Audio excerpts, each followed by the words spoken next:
wageni watatu Mheshimiwa Sebastian Kapufi mbunge, ambao ni wadau wa maendeleo kutoka Marekani. Wadau wa maendeleo kutoka Marekani, karibuni sana.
Shalom, shalom. Happy Friday.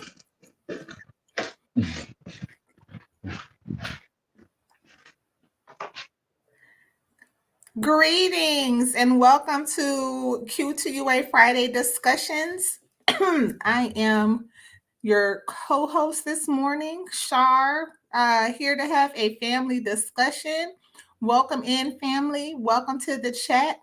We will be rejoined by Brother Walter in just a moment. He seems to have some technical difficulties, as have I this morning, y'all, but we pushed through. My saying on my end of the world is that we will not be defeated. So this tech will not get us down. And so we welcome you in. Welcome, welcome. What is the good word for the day? Did anybody have a good word? Shalom, family, shalom. What is today's good word? Because the conversation that we are having this morning is that we ain't black either. That's the good word here at Quest United Africa Q2A Discussions Friday. We are not black either. So let's talk about it, family. And if you know, I was supposed to do a training on how to get the link out there. Hold on. Looks like, all right, we got Brother Karis coming in. Hold on. Shalom, Brother Karis. Shalom, Brother Michael.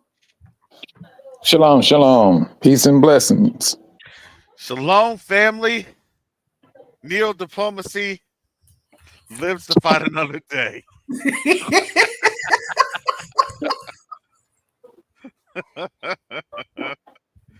Oh. Look. Oh, boy. One of the reasons for neo-diplomacy, family, when the whole story is told, when everyone gets to hear about the trials and tribulations of neo-diplomacy. I'm sorry. Oh no, you're fine. Welcome. Y'all, what's the good word? I got lost. I got lost in these YouTube streets. He was on StreamYard Alley. He couldn't get on StreamYard Alley. I kept walking around. I said, "This don't look familiar. This is not. Where have I gone?" Clicking your heels together 3 times. I'm trying to get home. I'm telling you. I'm sorry. Golly. So it's all good. I'm here. It's oh, thank you so much for that's the link for today's episode. That is the link. We appreciate you, Brother Kevin, for your StreamYard expertise up in here. I try my best on my supposed day off. You know, this ain't my day off. I just have to go to my other job, my other jobs. Oh goodness! Your side hustle. My side hustle. Oh my goodness. Today's conversation is a shout out to our brother at Truth Unedited on YouTube. If you have not Yes, seen or goodness. heard, then we want to encourage you because this brother has been he has been standing in the faith. He has been teaching. He has Mhm. been preparing people and spreading the gospel, right? Well, it makes me think about Matthew 24 with all the stuff going on in the world. And when this gospel of the kingdom is preached throughout the world, that is like the scripture that comes to mind when I think about all of the work of our brothers and sisters on the front lines out here in social media, spreading the truth of what the word says. And this week, that word is that we ain't black either. We Exactly. ain't black. You say you can be black, but I ain't black. And what's so interesting about this conversation and why it's so necessary today is that even in interfacing with other Negroes. Come on, Sister Shaw. Come on. Come on. Preach, preach. Come on now. We just had a 2.5 hour deluge of it. Come on, Sister Shaw. Even when we're working with other Negroes, Mhm. this designation as black and its relationship to white supremacy, Mm, to this political Pharisee order of things, mm. it is pervasive, and it is exactly why there is a boule. It is exactly why things are not truly advanced. It is why people sit around with mayonnaise sandwiches talking about change and nothing happens, Absolutely nothing. even And among our own. Oh my goodness. Oh my yeah. Oh.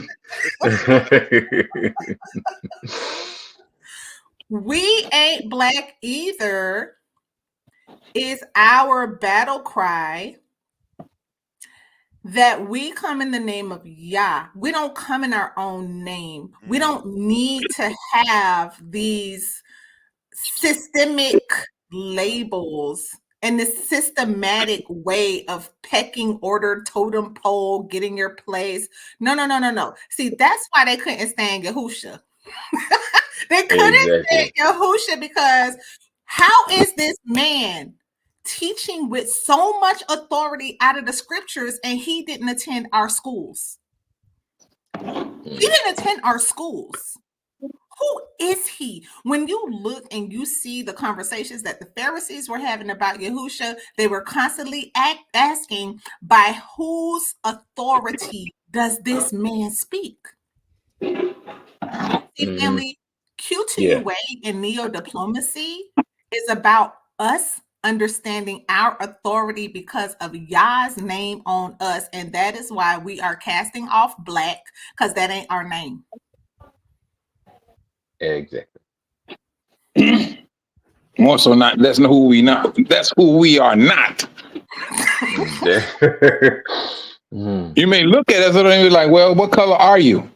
That's what the world would say.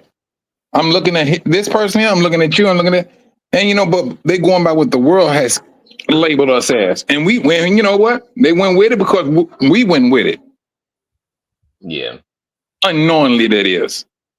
What the thing is, I mean, if we didn't, I mean, we didn't know who we really were anyway. We didn't know who we really are. So if Right. that's the label that they gave us, we just accepted it because we knew everybody else got a label. They have a nationality. Who are we? And knew we weren't Europeans. So we just says, okay, well, I guess we just black, even though very few of us have that much melanin in our skin. We aren't black. We may be a paper bag color or brown, but we ain't black. You know what the thing I like? The brother with Truth Unedited, he said one word. I mean, I ain't gonna say one word, but he dove into something when he was talking about the Rev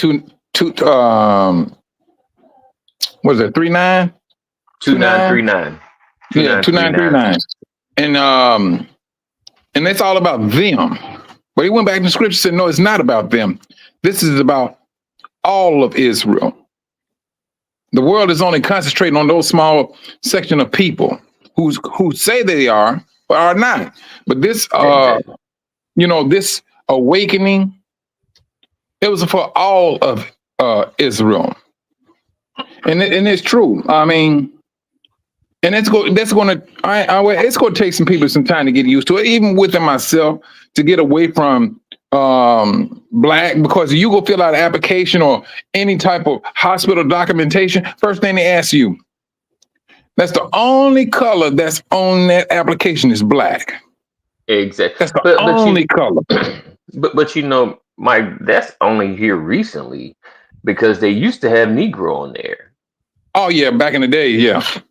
Yeah. Yeah. But they had to take that off, because if you start looking at old maps, you'll start giving yourself the puzzle pieces come together, and you can like, oh, I am, that is my nation. Then you do more research and find out who you really are. But that's the thing, man, when it comes to individuals. Some view it as it doesn't matter, right? Say, for instance, we are Israel. The Bible says we done away with. No, that's what somebody taught you. Somebody taught you that. And that's one of the things we have to get, because they believe the same thing here, that Israel is done away with. Well, they've been taught that. Mm-hmm. That I didn't realize, family. Now, I don't really watch a lot of the stuff, right? The popular media stuff. And I excuse me for not knowing the exact terminology, but I remember being extremely irritated. Was it a year or two ago when Cardi B was given that award and labeled as the first Black woman for such and such and such, whatever it was, right? And I remember getting mad because I'm like, wait a minute, by labeling her as Black woman and the first Black woman, it felt to me like they were trying to redefine what Black looks like, erasing us. And then I'm watching Brother Truth Unedited's video about Argentina and how the Afro Argentinians have disappeared by virtue of intermarriage and mixing. Ooh, and very bad. Yeah. And I'm like, that's why I was so pissed. That's what made me mad, because this is how you literally disappear of people. Right before your very face. Right before your eyes. Oh, we're all the same, No. And we believe it, though. But we are different. We're completely different, but I digress. No, you're right, bro. We completely different. Very much. But it's just with this awakening and all this truth that's bombarding us now. And when I say bombarding, it's not that it's overwhelming for us. We come into truth. Oh, and we take it and we run with it. We did the same thing when we was in religion. We felt that, my faith is the one. But with this awakening, the Most High has taken that desire that we had in all those false religions, and that desire, you are those people. He already had it. He already had that zeal in us. He had that zeal already. Don't let that zeal. Don't water that seed yet, because when that seed is watered, it's going to grow exceedingly fast. You Yes. remember back in the days how you used to say, "Hey, this is a lonely trip." Yeah. You don't find it. You don't find a lot of brothers talking about, man, it's a lonely thing and all. Your family has expanded. It has expanded. And now when you come to, not saying that we did not realize that we weren't black, but the way the brother brought it out, laid it down. If you take black off the table, you're gonna know who you are. Yes. Mm-hmm. Yes. And that's the beauty of it, because so growing up in South Florida, we had a lot of Afro people from Caribbean nations, Spanish speaking nations. And it was always funny to us English speaking Negroes that they did not see themselves as us. And we're like, okay, you speak And looking just Spanish. like you. Yeah. Like, you look like my cousin. The only Exactly. difference is that you speak Spanish, and you're saying, "Oh no, we're not. we're not black." I mean, I guess they had it right when they said we're not black. Yeah, But then they go down another ladder. it's like, this is a part of the white supremacy construct, so that we don't see each other as family. We don't Exactly. notice that you are my cousin, you are my family, you are my people. So Exactly. I have biracial nieces, and they have different aspects of Negro characteristics. And I'm the closest Negro family member to these girls, and I'm constantly finding myself having to remind them that you, as a biracial, you're not better than a black woman that looks like me, or with Negro phenotype. I'm always getting on them, because part of what the media has done with the music and the social media and the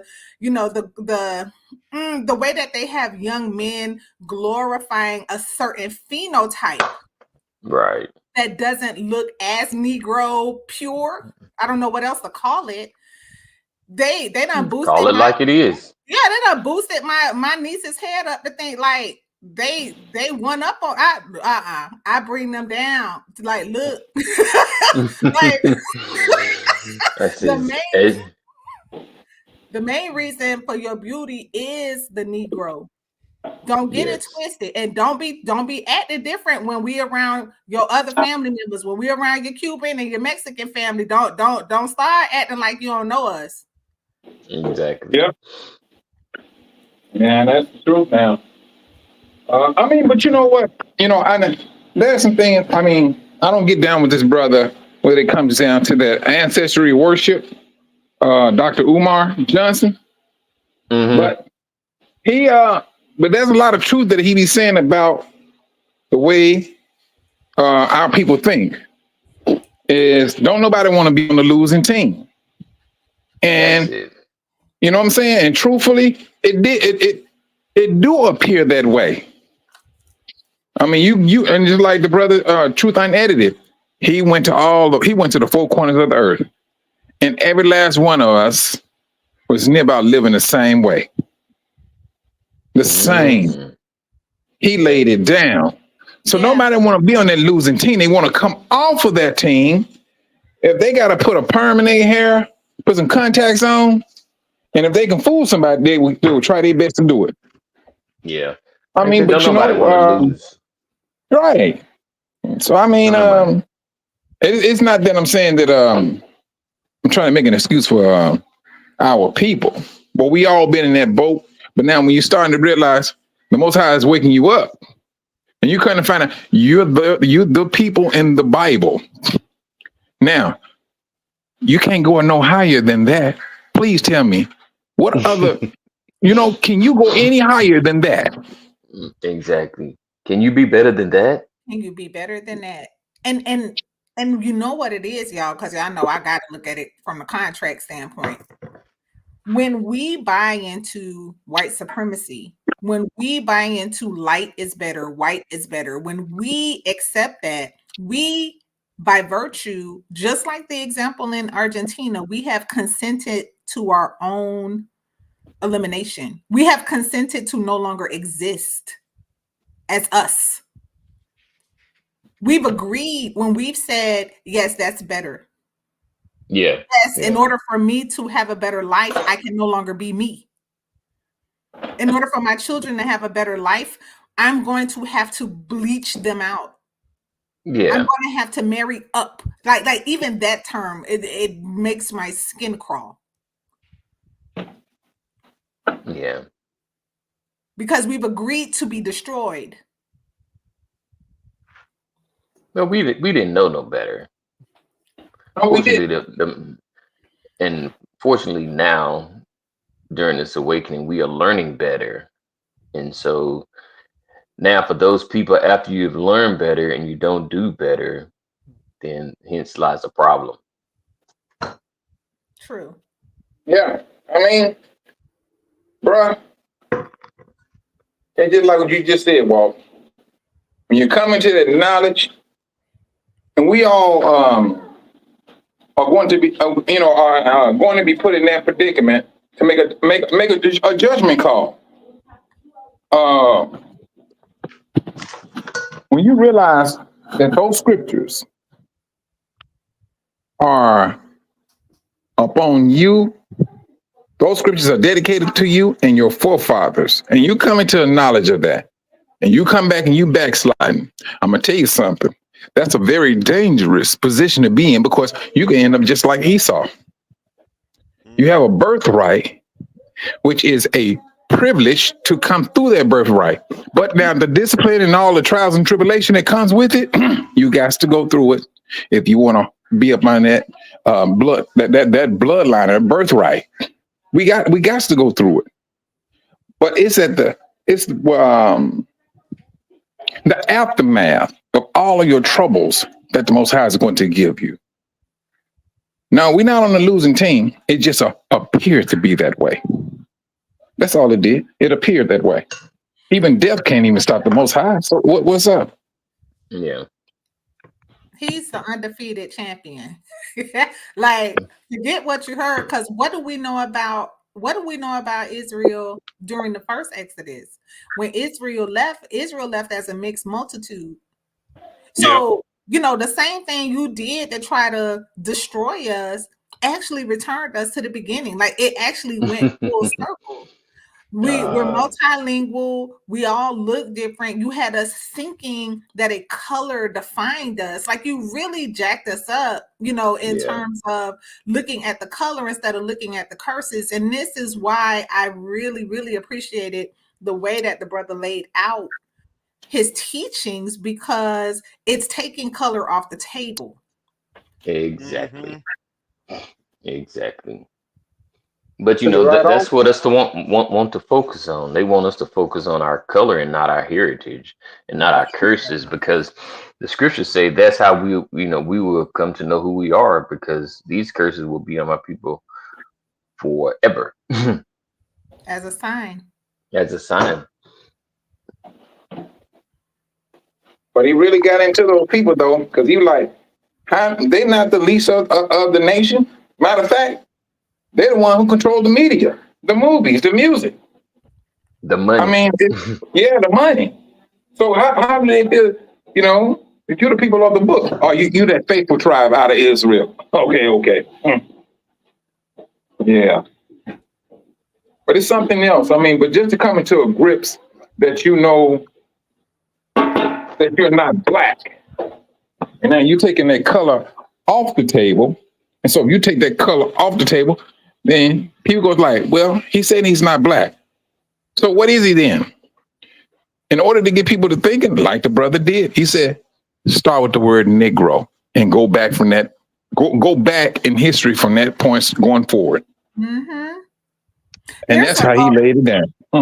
There's a museum of African American history here in Atlanta that does like a guided tour, and we kind of happened upon it. It's not the newest one, the big one that everybody knows about. It's a smaller one.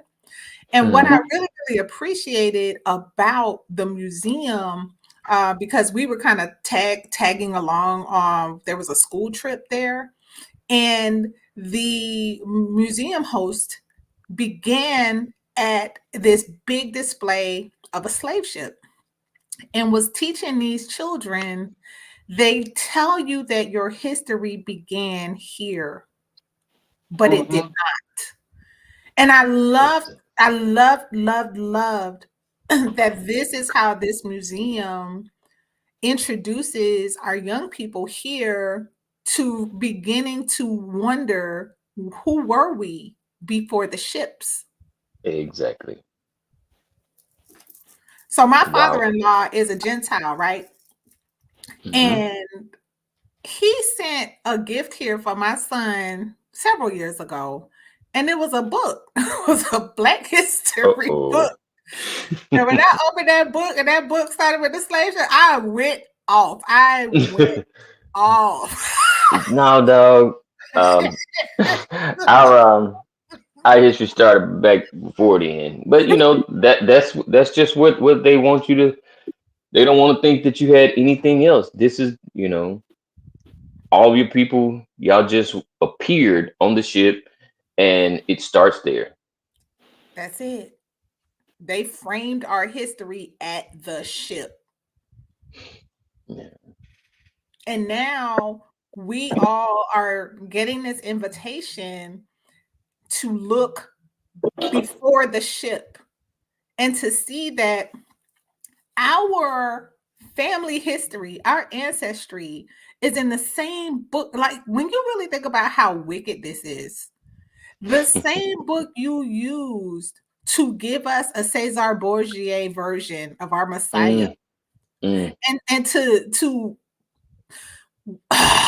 to bleach out the narrative of our culture and our, I mean, I don't know about y'all, but even growing up in a Black church, I never learned any of the prophetic books. They were always spooky. Oh no. They Those skipped books, that part. You skipped that part. That's not relevant. they You never know, taught us those books.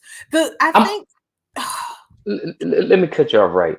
I remember this one church I was in, and the pastor, he says, you know, my daughter asked me about the Old Testament, you know, and you know, how does that relevant to what we got going on now? And this is what he said that he told her. Listen, don't worry about the Old Testament. Just stay in the New Testament. That's not important. And I was like, what? I mean, and I guess my argument, and I'm gonna say this, and I'm gonna let you continue, is that all of the scripture is important.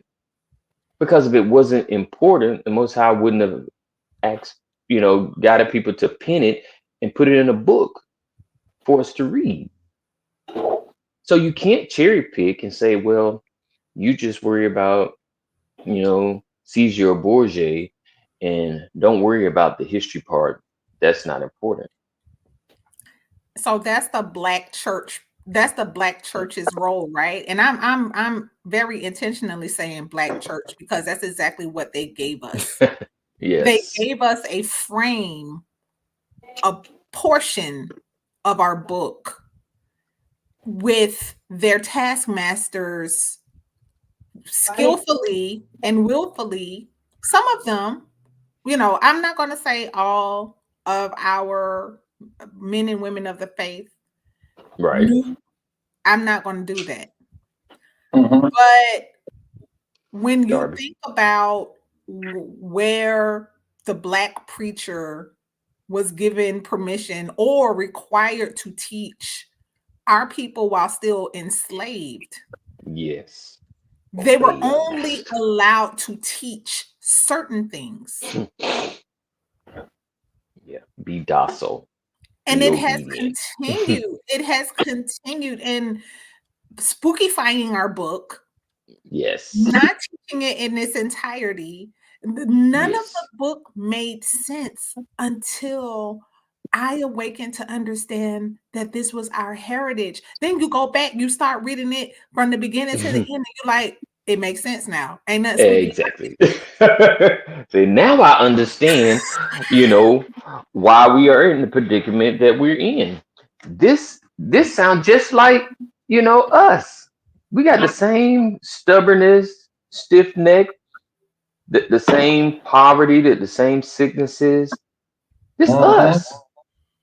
And like Sister Shar say, I mean, it just makes sense. And now we can read it with more clarity and get a deeper and better understanding and a willingness, most of us, to obey because we understand this is not a religion, this is a lifestyle. This is Exactly. our heritage. This is how we live. When my experience with that was this. When I woke up, I called some brothers and I asked them, I said, bro, it was always based around Deuteronomy chapter 28. I said, do y'all brothers recall ever having a watchtower lesson out of Deuteronomy chapter 28? And when they all sat back and thought about it, they went on the website, they looked up watchtowers that were dealing with Deuteronomy chapter 28. Not one watchtower lesson on that chapter. I said, if you read the chapter, you're going to see something. One of my buddies said, whoa, Mike, this is in the Bible? I'm like, bro, you read it for yourself. Yeah. You don't read the You read it for Bible? yourself. Or you just read He pieces of the looking at it Bible? he like, Mike, now, man, I'm just asking, what is your take? I said, nigga. Oh, my bad. Negro. You said Negro. I heard you say it. And I said, I'm like, that sound like us, especially during that slave time. When, and he knew. He was like, man, Mike, I just want to make sure I wasn't going crazy. I was like, bruh. I'm like, no, something ain't right here. I said, and then, it didn't take me down no rabbit hole, but it did take me to a lot of things, a lot of scriptures that we at the time, Joe's Witness, was teaching that the Bible clearly spoke against. You had some Gentiles that disfellowshipped themselves because they did not like the route that they was going, because they was trying to not move away from the Bible, but they'll take a scripture or two and come out with a book, a whole book. Exactly. Well, the Lord gave me these words. It was my revelation. No, Joker, you read the Bible and it's going to explain itself. We don't need you to come up with your own theory on what the scriptures say. Read it. Exactly. Hey, I'm gonna ask y'all a question. Well, am I the only one? My grandmother. So I'm so blessed. Both of my grandmothers were very devout in their Christianity and had a love for the scriptures and encouraged me to read the Bible. Right, little girl. And that was that big old Bible. When you open it up, that first page was that guy. His that picture. First, before anything, this is what we need you to know. This is what we need you to see. His picture was the first page of that big old family Bible. Yeah. And I remember it was purposeful. Yes. This is wickedness, right? Because that's first. Yes. And you're going to correlate everything else to that picture. I digress. That picture right there, in my little young consciousness, it was, I accepted this. In the Bible, my grandmothers believe in this. I love them. So this is going to be the one who I love. But then I turned the corner around 1920 and I started getting irritated at this image that's in my mind.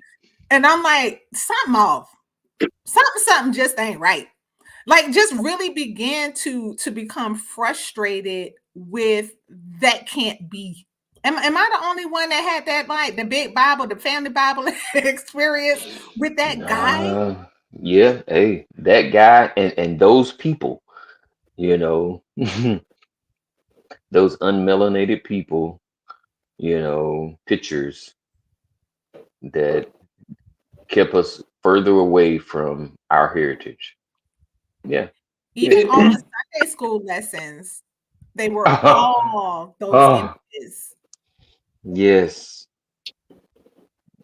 Yep, I remember. And it didn't make sense. Yeah. Now they expect you to go back to sleep. No. Go back to sleep. You may not be black. Let's just call you light brown. They call you light brown. Well, You dog, I know. say once I get up, I'm pretty much up. So, I done already got my stretch and my coffee on, so I ain't going back to sleep. No. I mean, when you literally come to an understanding Mhm. of who you are, I mean, truthfully, every last one of us, people in the chat, that has awakened, you are awoken to a responsibility, Yes, sir. and still along with your free will. Yes. You still have a free will. Yeah, I know I'm Israel, but I want to live an alternative lifestyle. Huh. Right. That's a Mm, that's a very. I mean, that can be detrimental to an individual. If you it know definitely what you it should definitely do, cuts and you off. go ahead. Yeah, I'm saying it definitely cuts you off from your family. And then Oh with the yeah. stigma Uh-huh. that they have attached to Hebrew Israelite is that, it's a bad thing, it's a hate group, it's a terrorist organization. Really? When all it tells you is to obey the scriptures. So how is that a terrorist organization? And once they've attached that stigma to it, people don't want to be a part of it. Yep. This one lady, man, she argued me down, supposed to be a Christian. Man, oh yeah, you're part of that group, and I just I mean, she got irate, and I'm like, don't the scriptures say, if you're believing the Messiah and you want to obey the scriptures, doesn't it say sit down and reason together? Let's talk about it instead of yelling and screaming and all this other stuff. Man, I was like, They be ready to fight, Walt. yeah, but it's They be ready but to it's fight. but because that label has been put on Hebrew or Israelite, that negative label, and they think that your faith has changed. Your faith in the Messiah has not gone away. If anything, it's gotten greater because you can really see yourself in the scriptures. So that makes you want to embrace it more, from my perspective. And that's why, I've heard it said, I believe I heard Minister Yacoba make the statement that a lot of these camp situations that kind of brought that negative connotation to the awakening were actually counterintelligence operations, right? So Hey, it will make sense to me. so that they could be the first ones identified this way and create that negative connotation for anyone else who awakens to the same truth, but are Yes. not, this whatever that is, that radical hate, Radical, yeah. hateful bastardization of the awakening. Yeah, that's Mm. it is so evil. Yeah. There Yeah, they is know what they're doing. there is no end to the darkness and the evilness of the enemy of Yah. The enemies of Yah will stop at nothing. Mm. Well, Well, I like I mean, say, they don't operate in time either. So they're always trying to conjure up another lie, another way to deceive us into going against, our faith in the Messiah and what he asks us to do. So of well, course. that deception, I think that the devil realization with him that these people are not going back to sleep. I got to start knocking some of them out. I got to just start hitting them and doing some things to these people. I got to bring in some serious persecution. I got to bring in some distraction. I mean, I got to do something, because if these Negroes keep on going the way they're going, and I know the Most High is backing them, man, I'm digging my own grave. My days are thoroughly numbered. I And suggest that's you how get on our that's train. Get on our train, because we gonna roll you over. yeah. I mean, but this is where we at. I mean, but when you're talking about you ain't black, that right there is going to open up a storm of questions and mockery. And mockery is going to be number one. Then you break it down to them. Who told you that you was black? And you do the history on it. They told you that you was black. They told you you was a Negro. They told you was a African American. Everything about you was told. And we believed. Yeah. Now, why is this so difficult for somebody else to come in with the truth? And it's going to be difficult because this is Satan's system. He twists everything. It's going to be difficult. And especially if your mind been ingrained, twisted with so many different lies. And you don't, do you know we're the only race of people that went under so many different changes? I mean, what, Negro, African American, black. It was a fourth one though. It was a fourth one. What was the fourth one? Negro. They put so many classifications on us. Like it's like layers and layers of tomfoolery that we have to climb out of. Yeah, to keep you in confusion. If you don't, they keep just stacking stuff on top of you. When you come, try to dig yourself out of it, just another layer put on top of you to keep you down. So I'm just trying to figure out what layer, what they gonna put on top of this now? When you know what, we not black. What layer are they going to put down now, Walt? What can they come back and say? Well, we got to rename these Negro. They're not black now. They already did. They called us terrorists. Yeah, exactly. Hey, terrorists. But we follow the same scriptures you follow. Well, you say that you follow. So that's what it was. The fourth one was colored. That's what it was. The fourth one was colored. Yeah. So, but how can we be terrorists? That's what I don't understand. We read and then the scriptures, right? That's the part that really be tearing them up, because that book was written for us, by us. Yeah. And I don't care what they did. I don't care what kind of pictures, it kept us dull for a moment, but that was the purpose, because the Most High, we were in punishment. We were in time out. So we had to be asleep. Now it's time for us to come out the corner. And not be afraid. And not be afraid, but they want to keep us in that corner, but too late.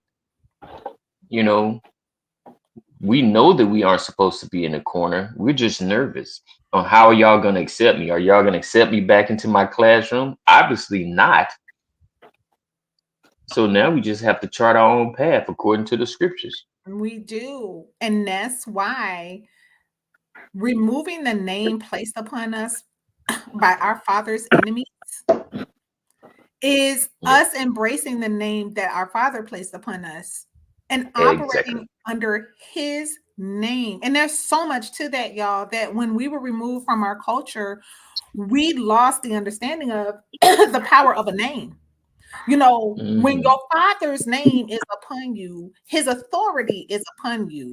Therefore, when you speak as your father. This, again, going back to us not being black people, this is what the issue was when Yahusha was operating outside of the construct, when he was operating outside of the Roman political power structure to speak only what the Father says to say, to do, only what the Father said to do. And this authority, he walked as Yah in saying and speaking the truth. And Exactly. that's our portion. That's our heritage. That's the mandate that's on our lives to speak in the authority of Yah. Mm-hmm. And when That we know authority is something else. when we know it's his authority, our confidence is not in ourselves. My confidence isn't in me or my abilities or whatever I think I have going on. No, my confidence is in Yah. You know, when we think about how David rolled and David rolled up on Goliath, Mm-hmm. he didn't say, I'm coming in my own strength. He said, I come in the name of Yahuwah. Period. That confidence, knowing, casting off black so that we can be adopted back to our true identity, to our true heritage, to our Exactly. Father. That is the access point to authority that causes the system to quake. The scripture says that the earth moans and groans for the manifestation of who, family? For the sons, Yah's kids. The earth is disrupted with us being ruled and Mm-hmm. hidden and dull and sleep. The earth is disquieted by our not walking in our authority. Y'all, we're in this neo-diplomacy space, and it's extremely confusing to the system. Because it's like, who are these pesky Negroes? That's what Brother Carrot's called pesky Negroes. Who are these pesky Negroes? So Because so I'm glad you know that segues, right, because I was waiting on that. I was waiting on that. Um, one of the things, because Shar, Mike, and myself, we kind of talked about this a little earlier. There was a meeting that we were involved in yesterday, and needless to say, um, we had done what we needed to do. We did things correctly. Is that a fair assessment, Sister Mhm, Shar? mhm. But we didn't understand that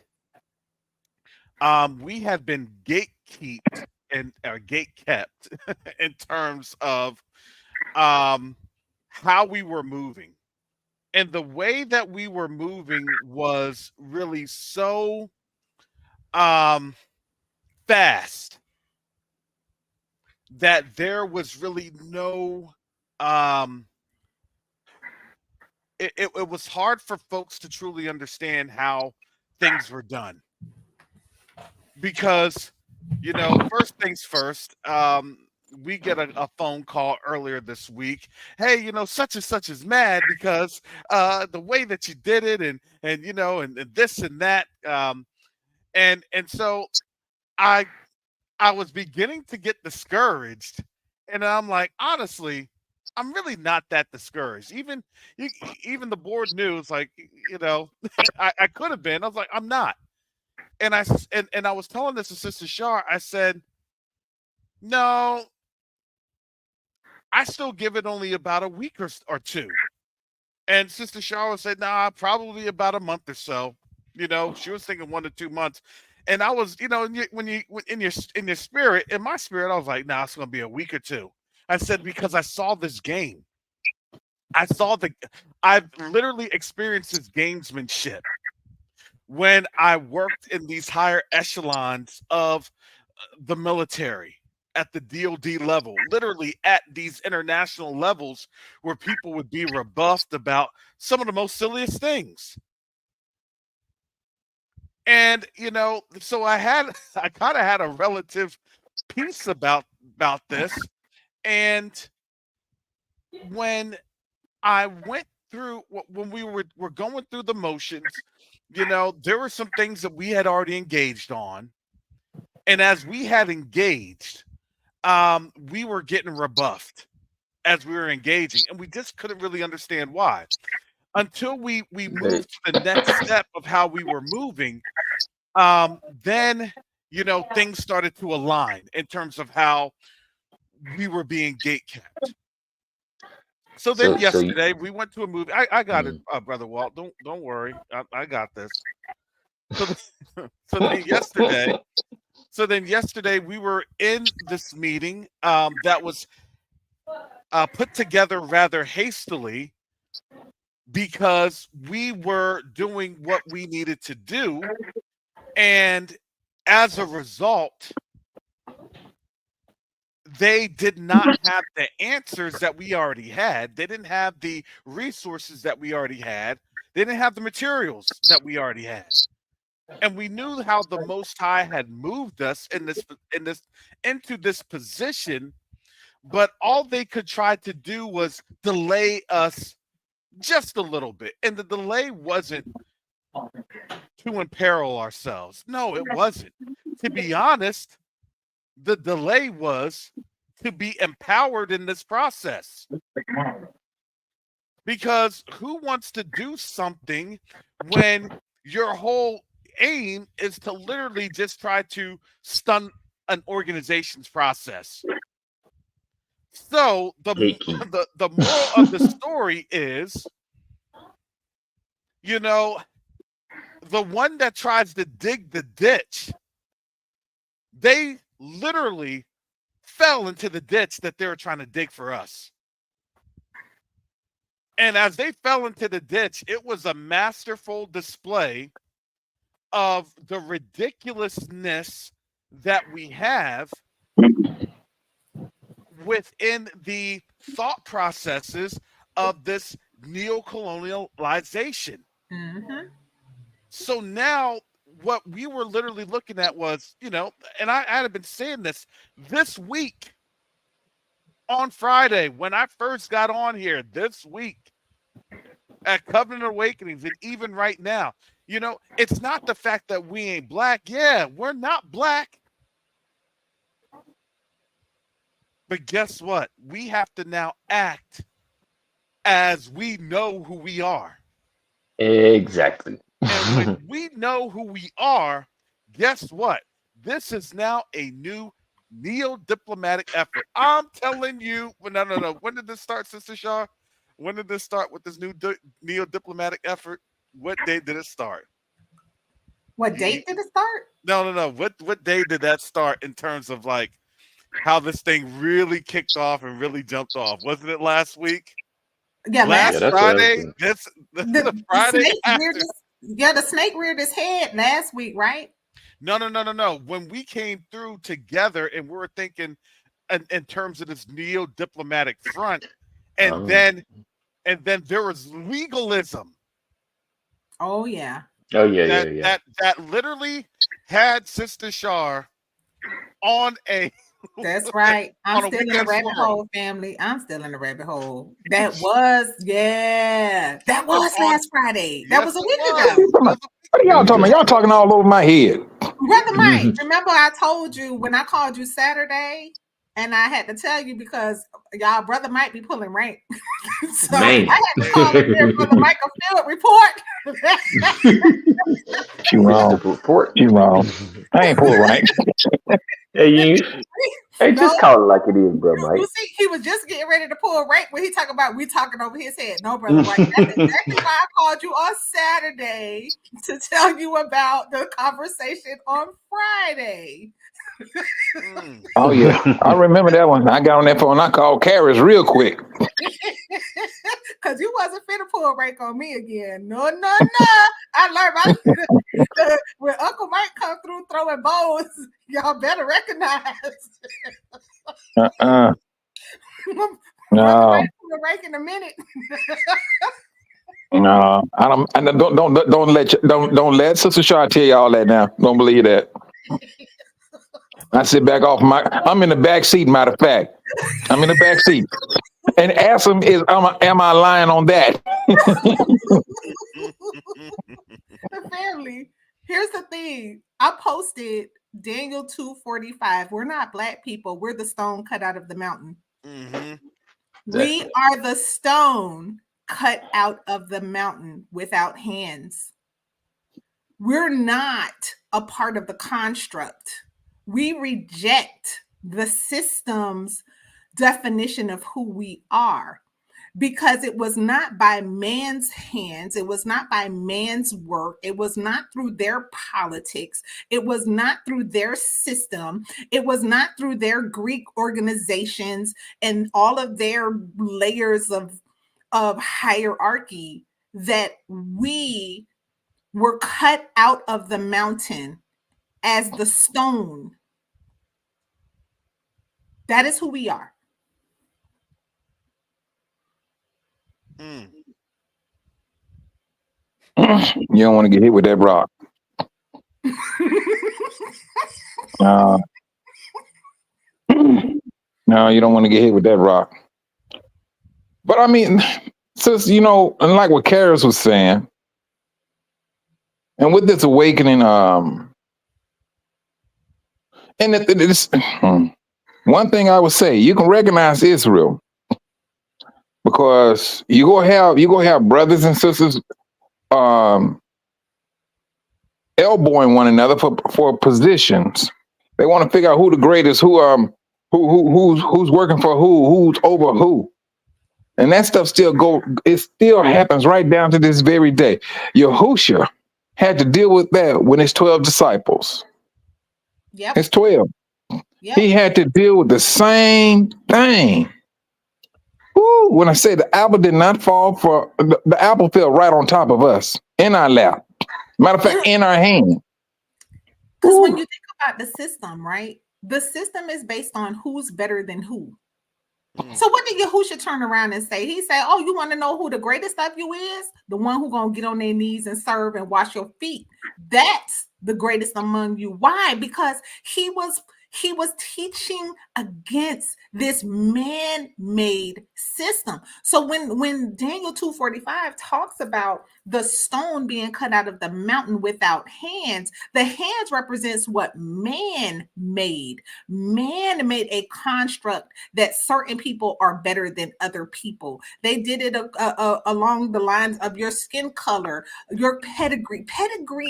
Even that. Oh, when I think about we had that. We had that. Oh, that was part of the gatekeeping initiative. yes. Mm-hmm. Oh.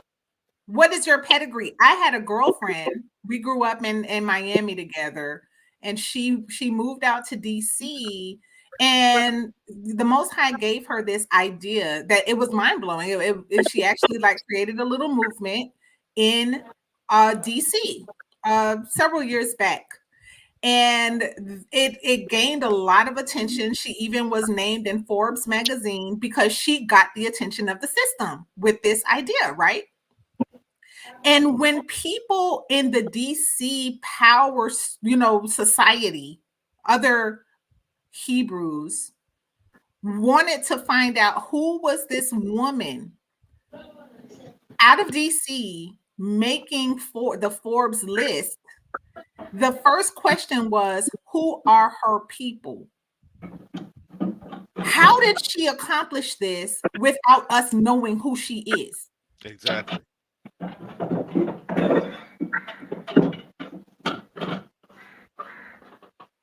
If you didn't go to a certain school, and if you weren't in a certain sorority, and if you don't have a certain parent, then you are not expected to have any authority and any impact. And that's why the stone had to be cut without the man-made system. A Pharisee is the same Pharisee man-made political structure.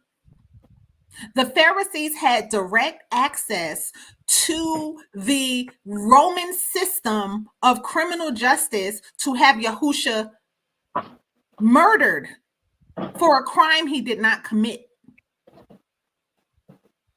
They had direct access because they were the other hand of the system. They always had been. They taught us that there's a separation between church and state, but it never was. It's always been a political and religious system with two different hands, hiding each other, hiding their influence, hiding their relationship from us, having us thinking in the church that you were praying for a change in the political system when the church was an extension of it. All man-made.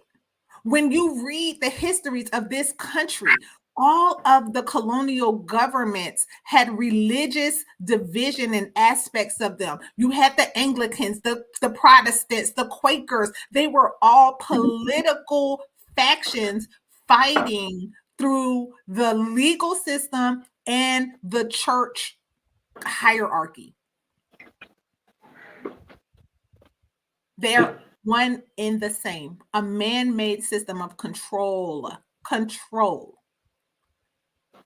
So when we refer to ourselves as pesky Hebrews, it's like the joke.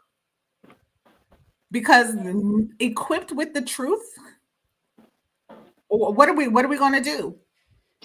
Now that you know the truth, what are you going to do with it? Because your job is now, don't hide your light. Don't put it under a bushel. You, wherever your respective space is, you shine that light and you stand on truth, because the truth cannot be defeated. It cannot. Exactly. We ain't black either. Yeah. And stand 10 toes down on not being black. You are a Negro, a Hebrew. And then go back on that. And that's what it is. Yeah. I mean, the thing is that, and I will say this now. I will say this. When you say you're not black, and we went through 4 different names, there's going to always be a backlash to it. And just like what Brother Walt said, 10 toes down. You got to be firm on your belief. You got to get into your history book to find out, this is where I'm at. These are the things that have happened to my people. And when you recognize that, that's when Yahushua said, you will know the truth, and the truth will set you free. What he was saying, in essence, I'm going to pour my spirit upon you to let you know that this is the truth. And you're free. Exactly. You are literally free. But at the same time, you go like, now you have free will. Don't be foolish like some of your forefathers. Yeah. And here we are. I mean, a people who did not know what was going on with us, who did not know that we was up under a curse, that we was marked due to what our forefathers did. I mean, if you want to talk about being dumb as a doorknob, we were those people. Says we were those doorknobs. Yes. Did not know. Yeah. Go ahead, Walt. I was just saying, we were those people that, but we were put to sleep on purpose, though. And now that we are awakened, like I say, once you know who you are, that's going to give you confidence to stand 10 toes down. So when people ask you, well, what that mean, that you're a Negro or that you're a Hebrew, what does that mean? And then you can confidently explain to them, and then explain to them, you're a Negro too. And this is why. Yeah. But now if they don't want to go through the Bible, well, that's a problem on them. Because everything that your beliefs, your understanding, is going to come out that history book that was dedicated for your survival, for your awakening. That's what it was dedicated for. And And that's exactly right, Brother Michael, to your point. I do not entertain if someone starts a conversation with me by first undermining the authority of those scriptures. yeah. You do not want that conversation with me. Has it been tampered with? Yes, it's been tampered with. Have books been removed? Yes, books have been removed. But you want to know the one thing that no one has been able to refute concerning the book? Talk to us. Book has an encryption. It is encrypted by prophecy. Yes. And the key to the encryption key is us. That's it. Only one that can explain it. The only ones that can explain it. Say, Joker, this is my life. This is my lifestyle. You can't. How you gonna take, my history and make a religion out? It don't even make sense. No, Joker, you got the wrong one. Especially now that the Most High has allowed us to wake up to who we are, and we can understand it. Yeah. We know better now. Look at Brother Ivan's comment. Thank you for holding our place. Now we're back. Right. Thank you for holding my place in line. Now you just ease on. You can stay in line. You just get to the back. We're back, and we ain't black. All this, That's look, right. Brother Ivan's comment: black ops, black list, black ball. We ain't black. Nah, we ain't black. and they have associated everything black is evil. Yes. But then they want to call us black. That part. So you're saying, I guess in the essence, they trying to say that we evil? That's what they saying. Yeah. So in the near future, so what we would call them? White? Yeah. I'm gonna call them black. Because it's associated with evil. Yeah. And I always do this prerequisites. Not all of them, but a lot of them. Joker's evil. That's an interesting concept because at the beginning of the Truth Unedited series, the brother played the video of a Trump interview where he made the statement, "Hey, she's been Indian the whole time. She turned herself black, like she became black." Yes. So becoming black is like, you get to elect your gender, and you get to elect a color. You get to choose a color. Hey, this 2024, you can be whatever you want to be. Dog, cat, you want to be, they have furries. You can be one of them if you want to. No shade. I'm just saying you can wake up and says, well, hey, I want to be. And it's okay. So you want to be black? Come on.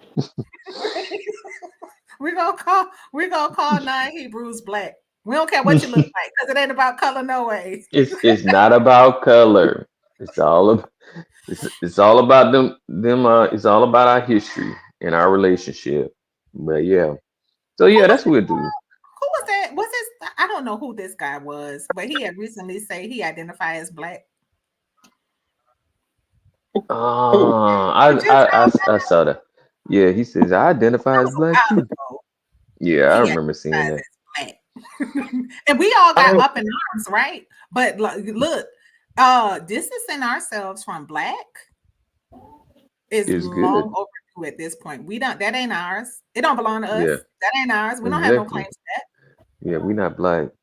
Because that's not a nation. That's not a national. I mean, that's not a nation. Black is a color. Right. Mm-hmm. So what you say? Well, I identify as purple. That. So you can just pick a color. Whatever color you want to be. I'm gonna be peach. Nah, I'm gonna be a peach. That's what color I'm gonna be. Right. I identify as peach. That's my race. What? That's not a race. That's a color. Yeah, they got us. It's okay. It's nonsense. We all got God. Look, we all got God. We served our time, family. We did our 400 years up in this craziness. We Yeah. ready. We ready for our Father to do what He said He gonna do, because He can't lie. His word is Yeah. certain. It will come to Exactly. pass. His word will not return to Him void. We are Exactly. His people. He is our King, Preach. and He ain't playing when it comes to us, Yes. because we are the apple of His Full eye. of his And eye. the nations have dared to say that He has forgotten about us. He has not forgotten about us. He is coming back for us. And He said He Yes. will do it with with a mighty hand and an outstretched arm. Outstretched. And this is Yes. our heritage. This is our birthright. This is what we hold on to, knowing that He cannot and will not fail us. Exactly. Amen, sister. That's Hey, where we at. That's it. That's He where we at. undefeated, right? And that makes us undefeated by proxy, because we His. Yeah. That's right. And You we know, have to walk in that authority. it's something else. What's that guy's name? Mr. Kelly. Yeah, he was all he started to show off, and he was saying, but he was the one he was the first person that got me to thinking about when he was talking about he said Chinese, people say China, Russia. And then he said black. So I mean, yeah, he said that some Nothing. years ago. Yes. And Yeah. but you know what I'm saying? But he didn't get into the depth of it. He put a seed out there. He did. But it's something how the Most High was like, no, he put the seed out there. I allowed him to put the seed. But leave that seed in the ground. I will water it later. Yeah. He brought that brother truth unedited. He had his part to play. Yeah, he had his part to play. Yeah. He had his part to play, just like any one of us has a part to play. I mean, it's just like I was talking about Dante's book, that how Shem was still alive when Abraham was walking the earth. Oh, yeah. You know what I'm timeline. saying? Right. Even though the scriptures didn't mention him, it only really truly mentioned him when they, was in preparation for the flood and after the flood. And afterwards, it ain't the fact that his presence died off, but the Most High went, all right, this is Abraham. I like what Abraham is doing. I like what he said. I want to worship the Creator who created everything. That's what got the Most High attention. Mm-hmm. It got his attention. And the Most High moved on that. Then here goes Sarah. Then here come Isaac. Here come Jacob. Then here come the 12. And here we are to this day. Mm-hmm. We ain't black. No. No, we ain't black. And here's His goodness, y'all. Oh my goodness. Here is His goodness. He did not allow us to be totally destroyed. He did not wipe us off the face of the earth. Why? Because He couldn't lie to Abraham. Exactly. He couldn't lie to Isaac. He couldn't lie to Jacob. He couldn't lie to David. This was an everlasting kingdom that He promised our forefathers. An everlasting kingdom and an everlasting throne. And that is why we are still here. We done been mixed up. We done got lightened and brightened. We got all variations of all of these other phenotypes. They want us to focus on appearance. But our Father has kept His word. And that is why we're here. That is why we're able to show up and start stuff. Like when we're telling you about the work of Quest Unite Africa and what we have accomplished up to this point, as the stone cut out of the mountain without hands, we are literally making ripple. You know how when you throw a stone into the water and it creates those ripples? We are literally like, people are trying to figure out what just happened. Who are these people? They? And where did they come from? How did y'all get here so fast? Did y'all skip me? We came out of nowhere. Hey, didn't they do the same? Then they ask the same question about Yahusha. Who is this? Yeah. Like, who is this? Did you go to the school? Were you trained? Who is this carpenter? Isn't this the carpenter's boy? The carpenter. Yeah, exactly. I see you in class. Your family doesn't come to school. You're just a carpenter. You just build stuff for a living. Yes. You're just the carpenter's son. That's right. They wanted to limit him according to the flesh, according to the natural. Mm. Isn't that what black is all about? Yeah. Limiting you, All about your identifying flesh. you with a Crayola crayon. Crayolas. Right. But something that they can see. But they don't want to go in depth and say, oh, wait a minute, he's not black. He's Israel. Yeah. He's not black. And so, I mean, this is where we at right now. And the Most High is waking us up. He wants us to know who we are when we stand before him. He don't want us coming to say, hey, we black people. No. Either you go come to the Most High correct, or you're not going to come at all. It's just that simple. I agree. Look, check this one out. Who are these? Wait, y'all know look, y'all can't leave me unsupervised. Be patient. Who are these nameless, kingless people that are multiplying like rabbits? That's what the awakening is. We're waking up our brothers and sisters, the dry bones, and we're multiplying through an awakening family. Nameless, kingless people. Why? When the Most High talked to Pharaoh, he said, you know what? I allowed you to be the most powerful man on the entire earth for this exact season because I'm about to use you to establish my respect in this whole world. That's why when Jonah was on the boat and buddies realized he was a Hebrew, those men from other nations were terrified. That terror that dated all the way back to the rumble in the jungle between Yahuwah and Pharaoh. Yahuwah's respect went throughout every nation and every kingdom and every palace because of what he did to Pharaoh. They did not fool with Hebrews. They did not cross Hebrews because of that incident. One thing. That was Pharaoh's purpose. According to the scriptures, his purpose was to be used to show who was the king for real. Yeah. The king you can't see, he ain't to be played with. No. And yes, we're multiplying. We're the dry bones. We're rattling. We're coming back together. And we're literally, y'all, through Quest to Unite Africa, with your help, with your support, we are doing, we getting thrown. Like we're literally saying yes to the Most High throwing us. Absolutely. The stone cut out of the mountain without hands to tear up the system of hatred and control that we were born into. And we are leaving our mark, like family. Please, and we appreciate you for going to questuniteafrica.org to leave your gift.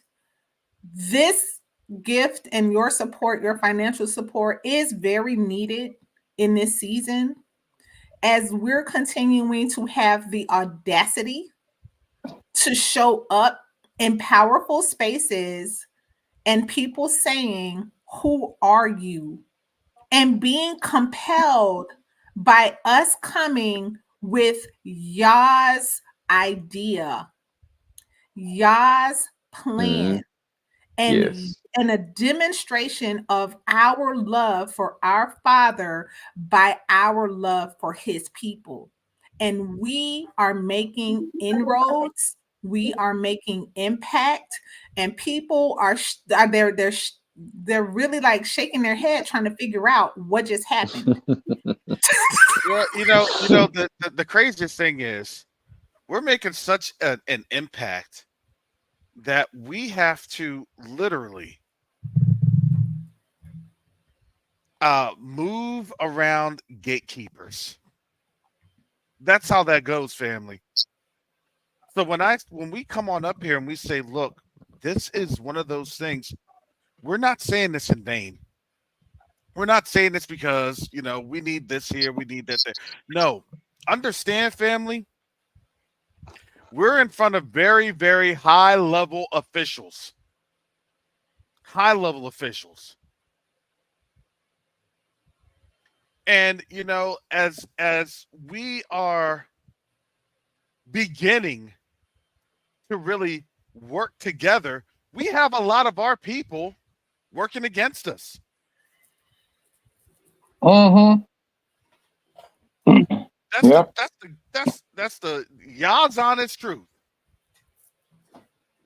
So when we ask for your support, it's not in vain, because this mission is getting done. Now, the fruits of that labor, that's going to be as time will tell. Because a lot of things, even right now, Brother Walt will let me know via text and in the private chat and everything. Don't put me out there, man. Come on. Brother Walt will let me know. Don't say nothing bad. No, we're not saying anything bad regarding the people that we're working with, because at the same time, they don't know. So we're helping our brothers and sisters to be able to work through a lot of generational and cultural ignorance. Mm-hmm. Understand, when we had been separated to these different islands in the Caribbean, to these different parts of Europe, to all of these places, it created a cultural gap, not an affinity. That's what they destroyed, because your culture is your heritage. That's your lineage. That's what you identify as. So now we're trying to help our brothers and sisters literally identify how to be in a different position than what this quote unquote world, or, this global order has identified us as. Here's a caveat. Earlier this week, you had China bring over African leaders to their Africa summit in China. You had Xi Jinping stand there, take photos with the African leaders. Those photos, those are official photos. The African leaders get a chance to take it on back, to show their constituents, to show their population, hey, we're doing business in Africa because, look at this photo. I mean, that's literally the political photo. Everybody wants the political photo with the head of state. Even with organizations, they want the photo with the head of state, because why? It verifies and it validates that you are doing something, right? You're doing what you're trying to accomplish. But here is something that was different about a lot of what happened this week. Yeah, a lot of African leaders were getting flack about, different things going on. But the main agenda, as I could tell on social media, with that meeting was Xi Jinping wanted to provide money to the continent to redress historical wrongs, to redress historical wrongs. Do you think that that's going to be anywhere mentioned here in Western media? Not at all. Of course not. Why is that? Because what Xi Jinping literally did was open up the topic of reparations in a global order. I don't think we really understand how big of an impact we are witnessing today, at this very, very moment, at this very hour.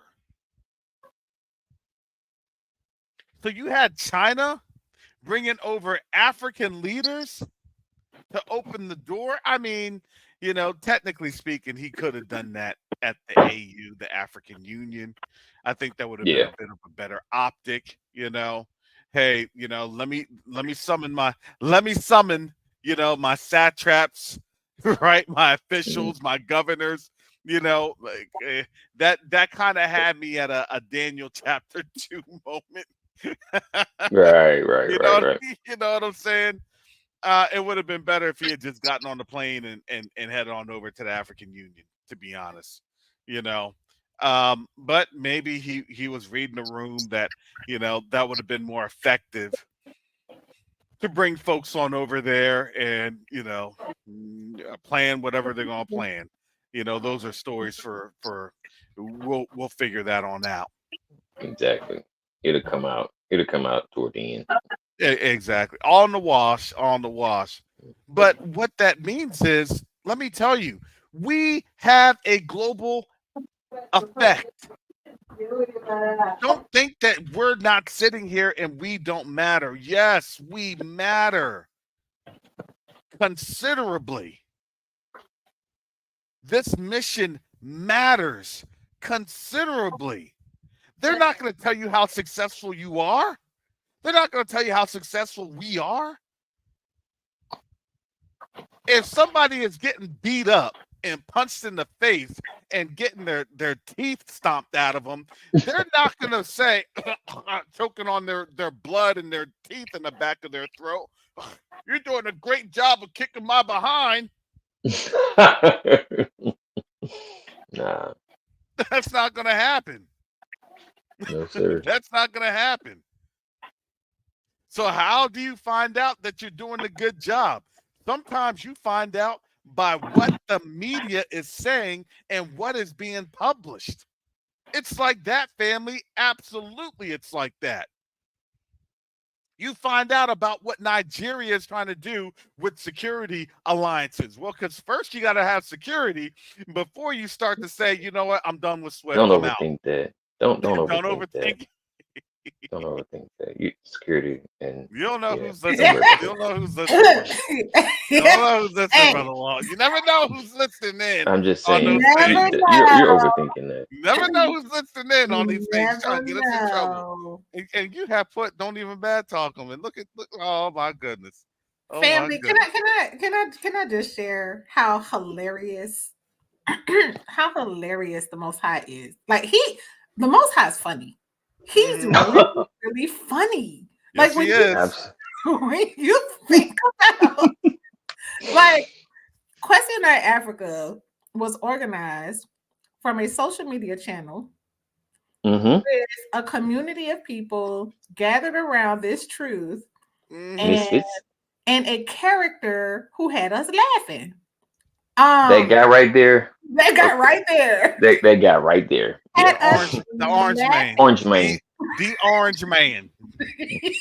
Put that D uppercase D catastrophe. had us laughing every morning on YouTube, right? Mm-hmm. But then not only that, once we began to organize, because this is a business. Q2UA is a business. We're legitimate. We are engaged in business operations, and we are advancing a charitable mission. We are about our business. We're standing on business. Mm-hmm. But in the organization of our people, in our gathering spaces, even in the way we do business, we are family. Like the way that we're showing up as family, y'all. Excuse me. And we're actually moving mountains. We're actually breaking traditional constructs. We're actually showing up in Yah's name, but the laughter that that's kind of connected to it, it's all Yah. His joy is our strength. Like every day at Q2UA and the work that we're doing, I'm not going to say things are just necessarily always falling in our laps without some effort, without some trial. Mm-mm. but it's as much blessedness as it is struggle. And I wish I could find another word. It's not necessarily struggle, but It's the struggle. It's struggle. it's No, no. Some We may days, think some of it days. as a struggle, not a but struggle. it's a lesson. Lesson. Yes.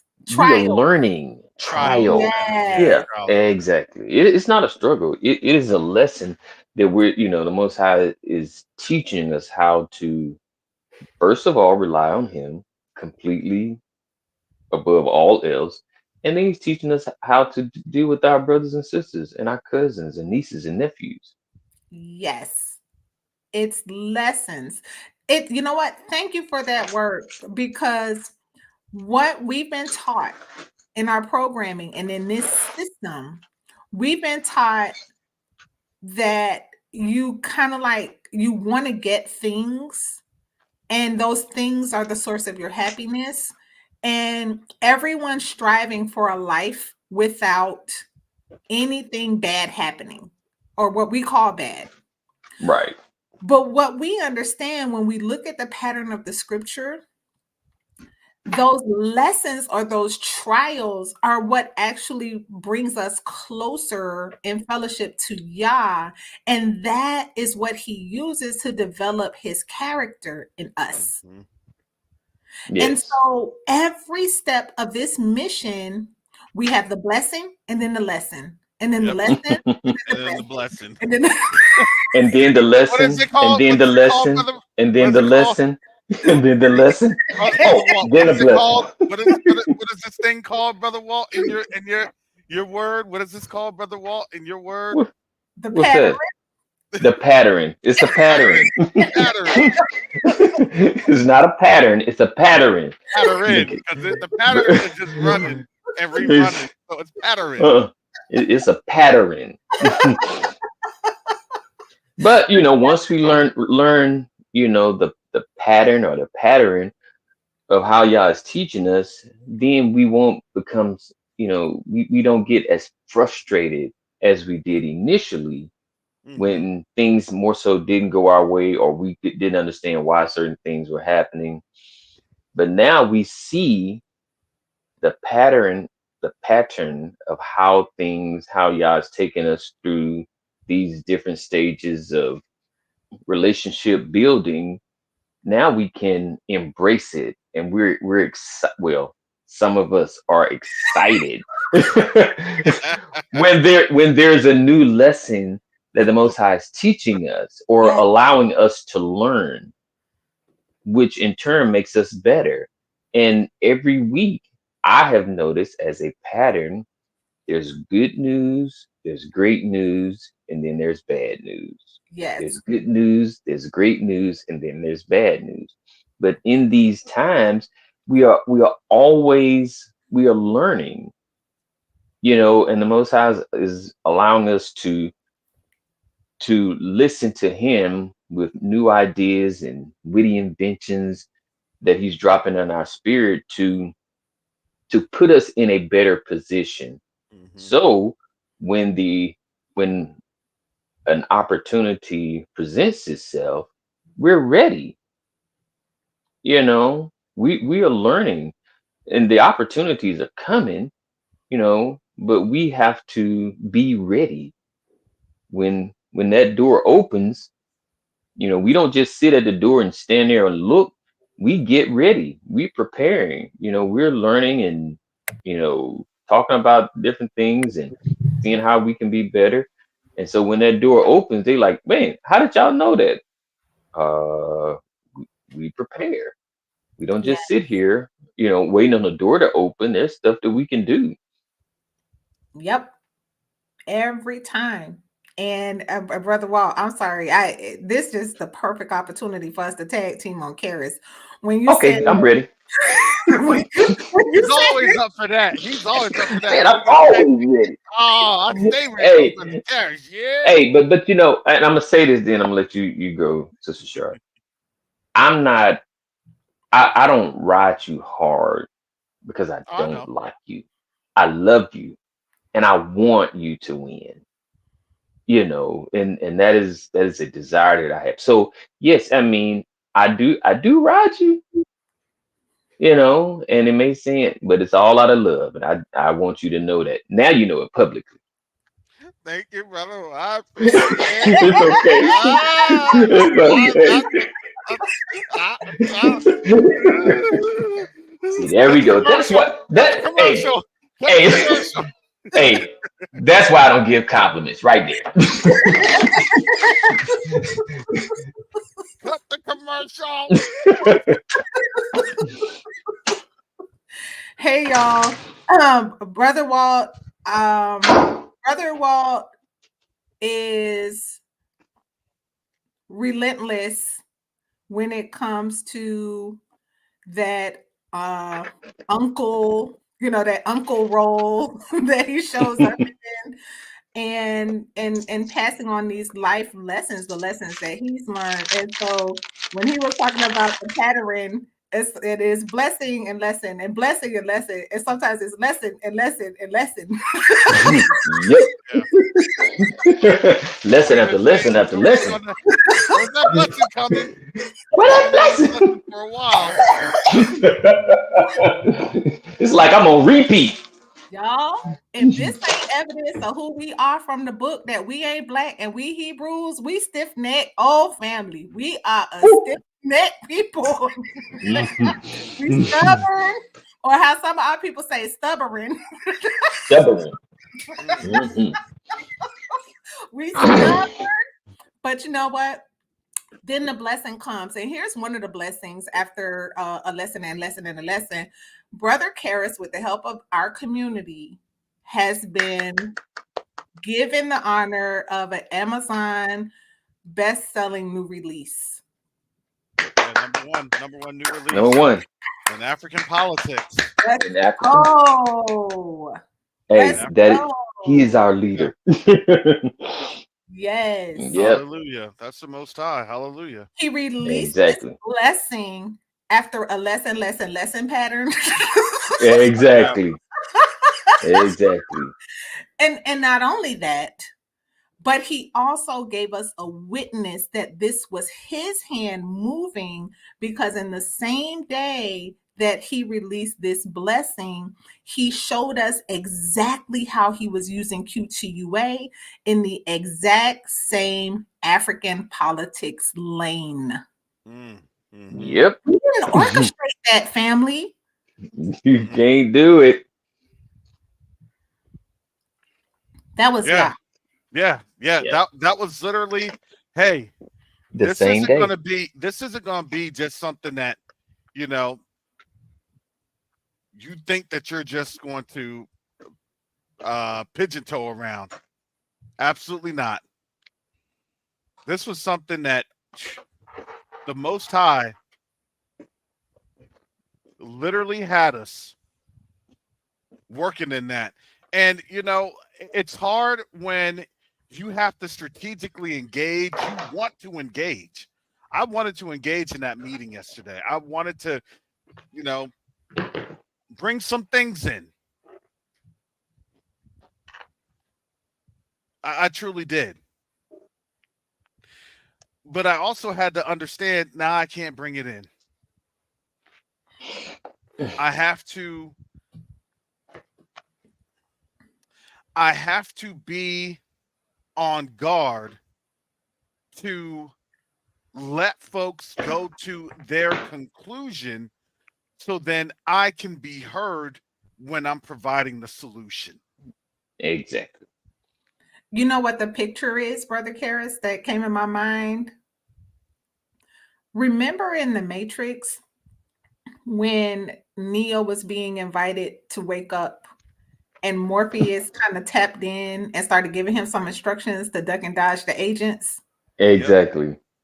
It's like that. That's how Yah's instructions are. He's like, go, now stop. Yep, stop. Now go. Turn left. Then he says, jump off of this building. And you like, nah, I ain't gonna do it. And then you still end up with the agents, and the Most High still gets you out of there. I mean, that's literally what happened. Still gets you out of He it. still gets you out of there. And he still gets you out. Yes. And he still came to rescue him. Yes. Mhm. Yes. But It's a it's a trust thing. It's a faith walk. It ain't it ain't for the faint of heart, as they say. really, Brother Garth, do a barrel roll. Anybody doing that? Anybody got time for that?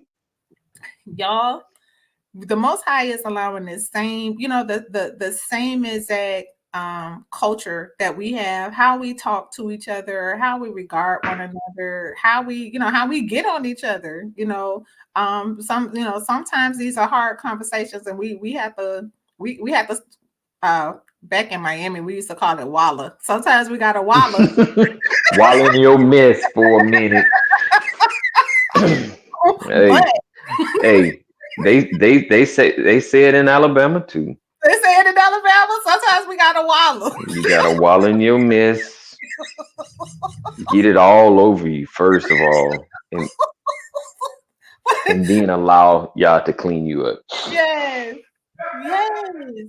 Cause we his kids. One of the Yeah. most beautiful scriptures. I know there's two places that I've seen it. This statement through the prophet Yahuwah says, "You will be my people, and I will be your Elohim." It's a statement of ownership. It's a statement of belonging. We ain't black because we are Mm-mm. his people, and he is our king. Yes. We're returning to the ancient paths with a divine mission to be his people so that the world will know that he is the king of all the heaven and all the earth. And he uses us as the witness. He uses us as the evidence. We are the testimonial evidence. We are on the record of this great court scene. The Yep. world has accused Yahuwah of hosts of not being king of heaven and earth. They have put him on trial. They have accused him. What if God was one of us? They have said that he is not because wickedness rules in the earth. Our role is to come in as a witness to tell the truth, the whole truth, and nothing but the truth, because Yah helps us. Yah guides us. Yah keeps us. And it is his word on which we stand. We are his people. And he has awakened us as evidence of his sovereign dominion, of his power, Exactly. of his might, of his Yes. kindness and his compassion, and yes, of his justice, because the way that he brought justice upon us and our ancestors was according to righteousness. It was according to what he said would happen in Deuteronomy 28. He Yes. said it would happen. He warned our people. Our people fell away and came back and fell away and came back and fell away and came back until we were scattered in our last trial. We as a nation were scattered. And now, in gathering us back, he has called us to testify of his righteousness and of his justice, that as he brings his judgment upon these nations, as he turns his wrath upon the nations, he will not be accused of injustice because he first judged us. And he didn't hold back his wrath. He did not. He tore us up. And that is why the world has been allowed to call us black. That is why we have been at the bottom of all society. That is why we've been scorned and looked down upon. That And a is why we byword. hated our own image, because Mm-hmm. that was justice for our rebellion, Mm. wickedness, and adultery. Mm.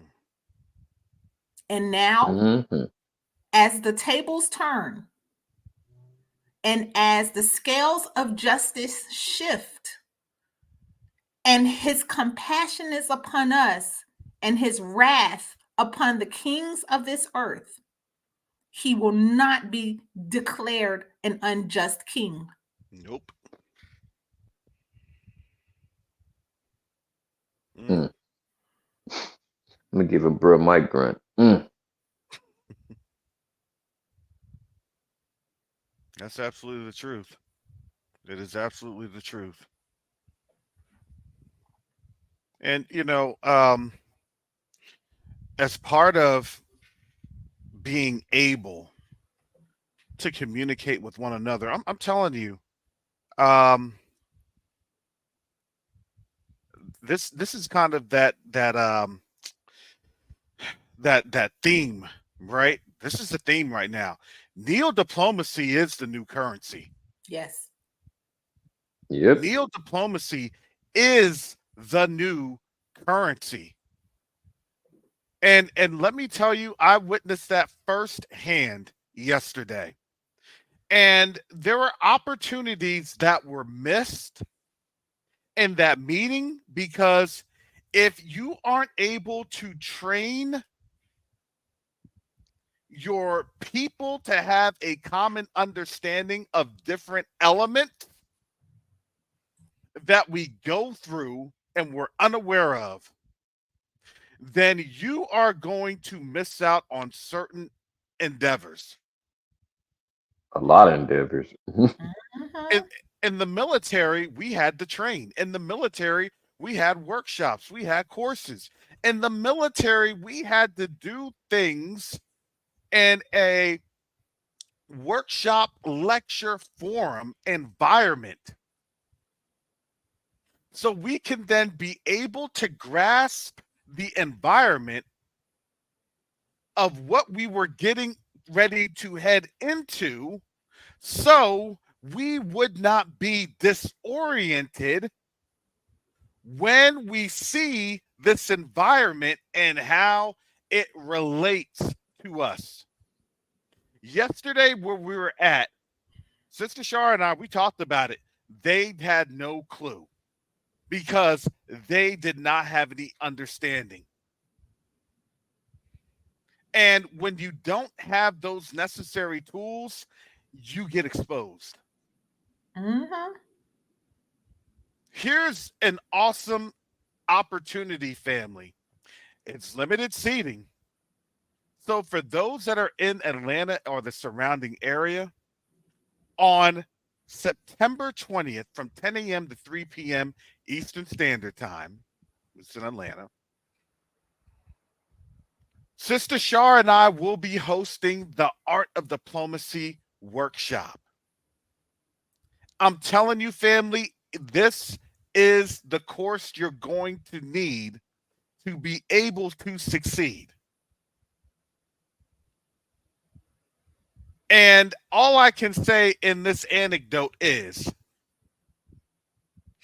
if you don't have this course, you may end up having a black eye in the spaces with our brothers and sisters because there is a challenge in how information is presented. And we saw that there and we realized, hallelujah, thank you, Father. This is why we have been here. It's imperative, family, because here's the thing. We have opportunities in the background. But we have to train one another to be able to successfully engage these opportunities.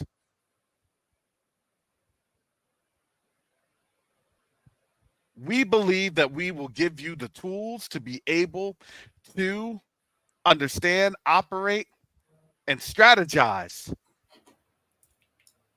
in a neo-diplomatic way. Absolutely. And Brother Karras, as you were talking, the idea came to me. You may want to add a module on your side of it for the do's and don'ts, because yesterday's mess Oh my goodness. Yep. was the perfect No. example of what not to do. What not to do. What not to do. Hey, yeah. Preparation is key. You know, listen, preparation is the key Mm. to everything. That, you know, and I'm so keen about that. Here's the thing.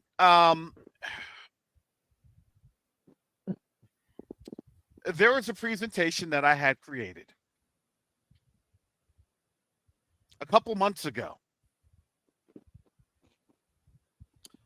A month to the day, the calendar month to the day, I had requested to provide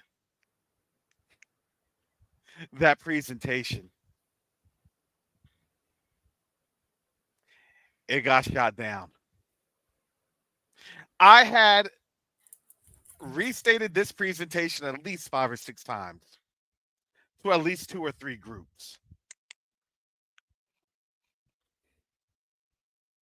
I was able to present. I was looking forward to presenting, but the roadblocks got in the way. And it wasn't the roadblocks got in the way. Here's the thing. The Most High got in the way. And he said, no, hold on to Not the yet. Not gold. yet. Hold on to the pearls. Mm-hmm.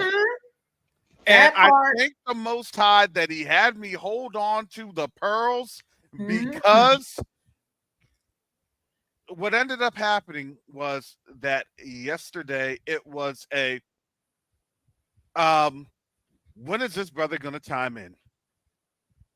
Affair. They gave a presentation for an hour. The presentation was lackluster. I just have to say that. For what they were trying to do, it was lackluster. You had a couple of pictures, and then you had a PowerPoint that was poorly put together with a Excel spreadsheet overlay of cost.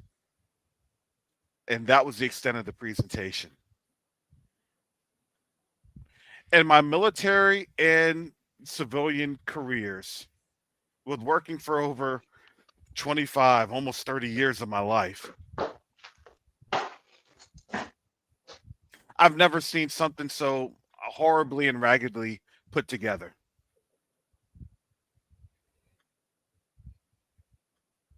And what made matters worse was, you know, I'm a project manager. I'm a certified project manager. PMP, PMI, Project Management Institute. You can look me on up. You can see my certification.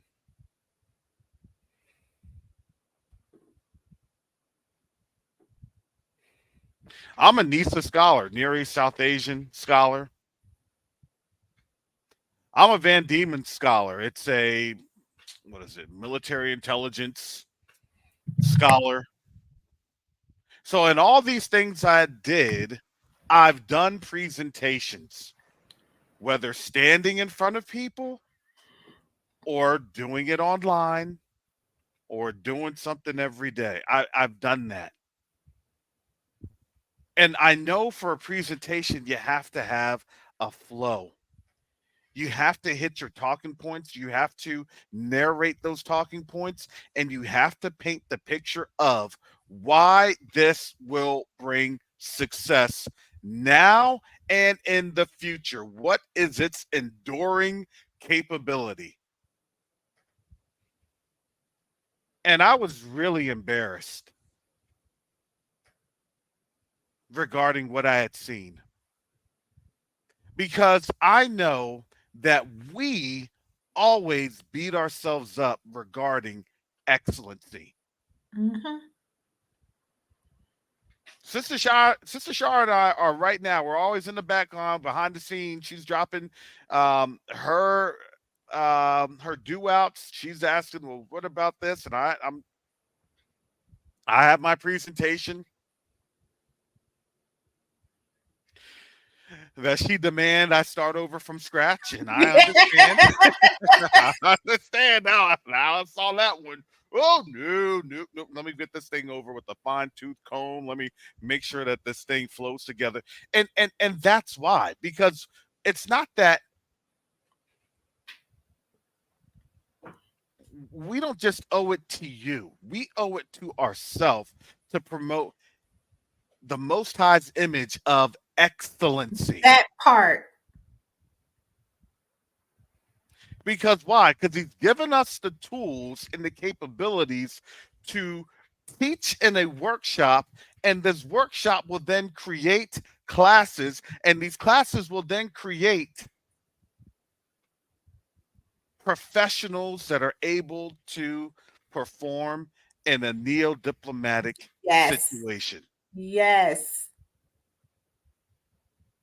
This isn't done in a light manner, because here's the thing.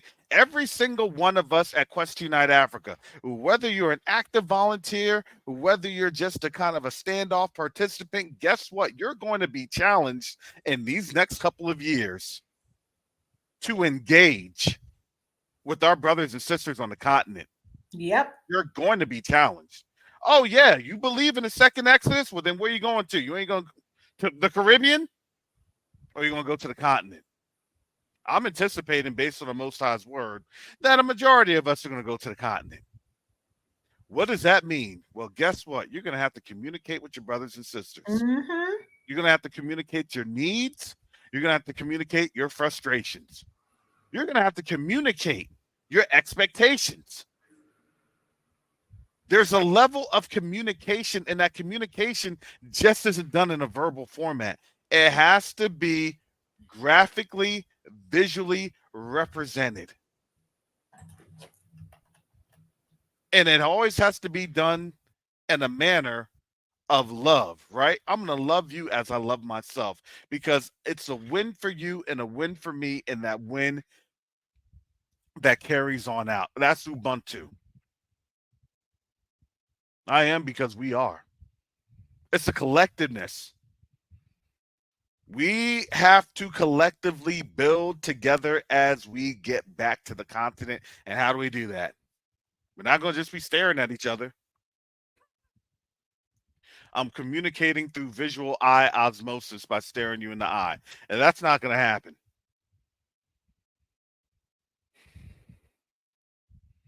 We're going to have to not only speak the same language, but we're also going to have to understand the same lingo, literally. This is how we build. We have to build ourselves up so we can worry about building up the continent.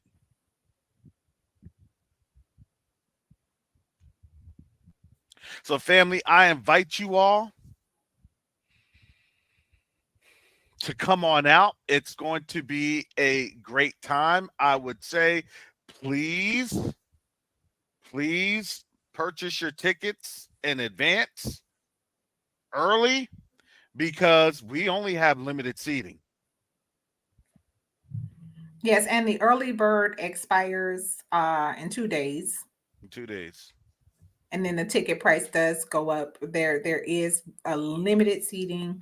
We will be serving lunch. It's going to be a really awesome time. We already have some guests confirmed who are neo-diplomats in their own right, who are excited about the opportunity to join forces with our mission.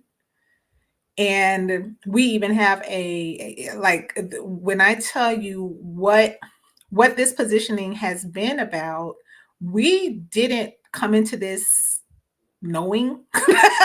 It was really more about the Most High saying, okay, this piece here, this piece there. Will you go? And then as soon as we say yes, the partnerships began to expand.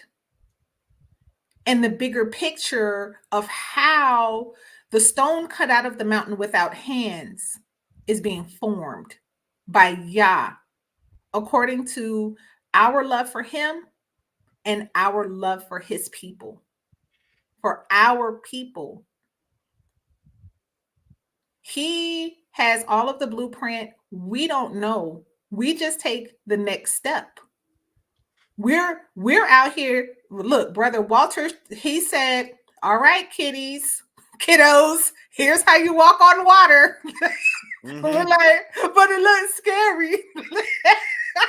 But we're taking the next step because we know, even looking back 18 months now, y'all, we've seen God's hand in every single play, his divine providence, every single play, his lessons and his blessings. And so this is the very first of what is going to be an incredible movement.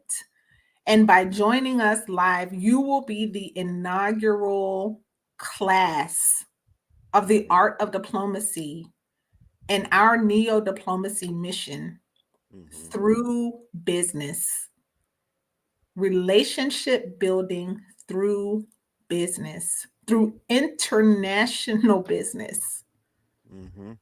It is amazing. It's humbling. It's huge. It's bigly. It is. Bigger than we have thought, dreamed, or imagined. But isn't this what Yah said he would do? Didn't he say that we would? No one has seen it. No one has heard about it. No one has even imagined how he's doing what he's doing. And we're just taking the next step and just seeing the next piece of the picture. It's the same thing as our father Abraham did. Hey, Abraham, leave your country, leave your family. Just get up and go. Leave everything that you know. What? His response wasn't, where are you sending me? His response was, I will go, not knowing the final destination, not knowing that he was being set up for an everlasting covenant that has survived unto this day for us to stand up together and cast off the label of Black. I'm sorry. I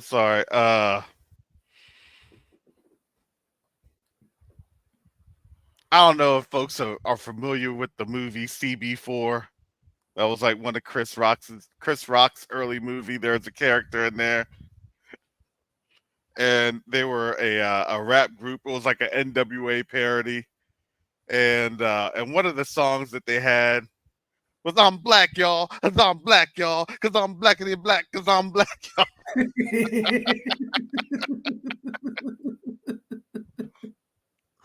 Oh my goodness. Oh, we have a question about the event, Brother Karras. If you cannot attend live,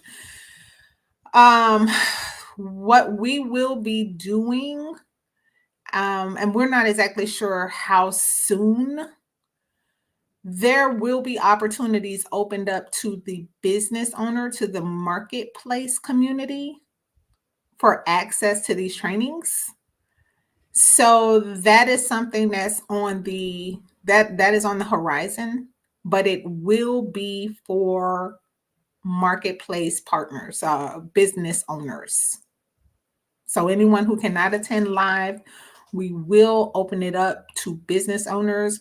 If you're not a business owner and you kind of want to chat about what you're doing and how you would like to be involved in neo-diplomacy, because neo-diplomacy is a business move. It is a marketplace move. It is. And we don't say that to be exclusive. We don't say that to discourage people from being a part of what we're doing. We're saying, if you have a gift, if you have a skill, if you have a talent that can be used in the marketplace, let us know so that we can help nurture that gift in you so that you can see its marketplace potential. And we know that everyone doesn't want to be an entrepreneur, and we're not here to force anyone to become an entrepreneur. But for those of you who have a dream that's bigger than you and you know who you are, then your gift is needed in the marketplace for our neo-diplomatic assignment.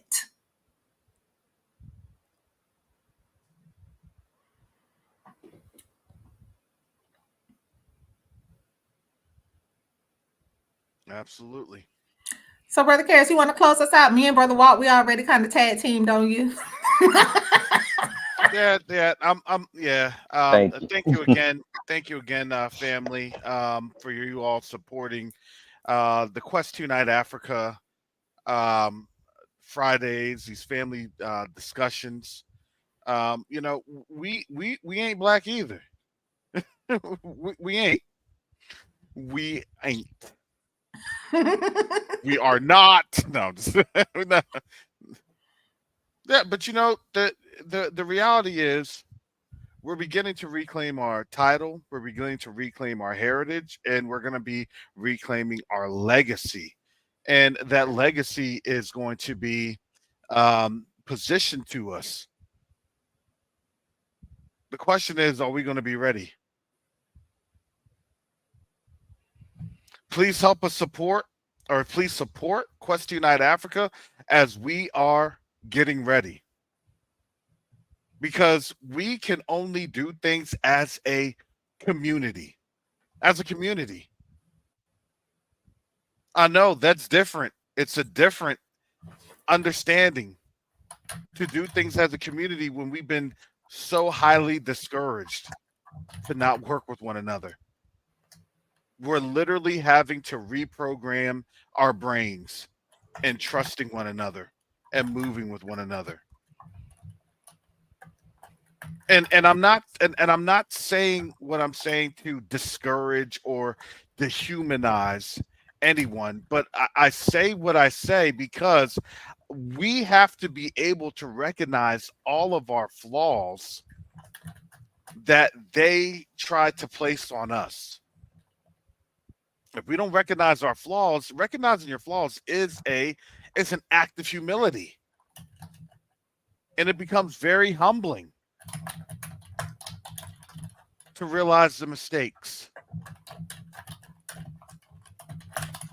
We have the opportunity to correct those mistakes, right?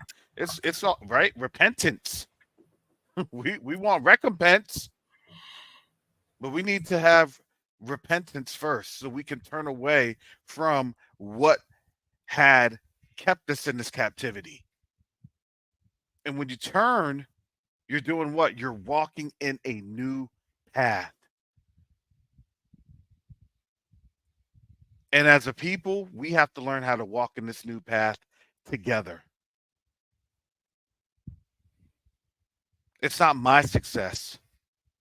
This thing is our success. Because we are a family that's spread out to the four corners of this earth. Shout out to Brother Ron, the Truth Unedited. Well, that's all I have. Shalom, family. And as I would say on Covenant Awakenings, Shalom, Salama, Siyemi, Shalawam, peace and blessings. Yasharel. All right, family. Shalom.